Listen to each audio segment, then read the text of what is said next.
Have you ever wondered why, no matter how strong you try to appear, something inside still feels fragile? You smile, nod, carry on, but deep down, it feels like you're holding the weight of your entire world with trembling hands. People praise your resilience. They call you tough. But they don't see the exhaustion behind your silence. They don't see that strength for you has become a performance, not peace. Maybe you've mastered the art of pretending. Maybe you've convinced even yourself that nothing gets to you anymore. But let's be honest, it does. And the more you suppress it, the heavier it becomes. We live in a world that worships strength. We're taught that to feel deeply is weakness, that vulnerability is failure, that softness is something to outgrow. But here's a truth philosophy dares us to consider. Real power doesn't come from how well you build walls. It comes from how willing you are to break them. The paradox of power. We admire unshakable people, those who seem calm in chaos. But what we miss is how they got there. True inner peace isn't found in control. It's found in surrender. Not surrender to others, not giving up, but surrender to the truth of who you are, to your own grief, anger, hope, and doubt. Because whatever you reject within yourself will end up controlling you from the shadows. You don't become free by pretending nothing hurts.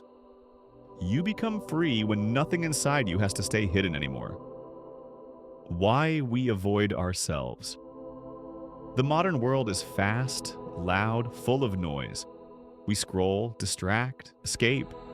We think we're avoiding pain, but what we're really avoiding is presence.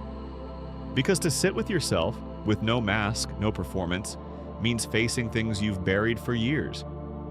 And yet, that's where transformation begins. As the philosopher Rumi said, the wound is the place where the light enters you. Wholeness, not perfection. You don't need to fix yourself. You were never broken. You need to meet yourself, fully, honestly, without shame. What if you stopped trying to be strong?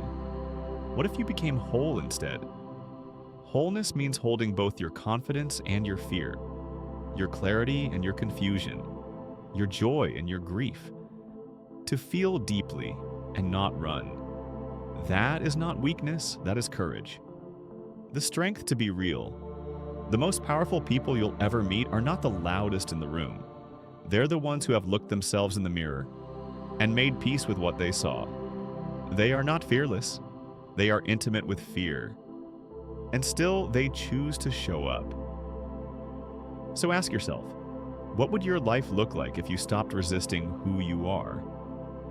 What if the version of you you've been hiding is exactly the one that was meant to be free? Thank you for watching. If this touched something in you, consider subscribing for more insights on truth, self-awareness, and philosophy for the soul.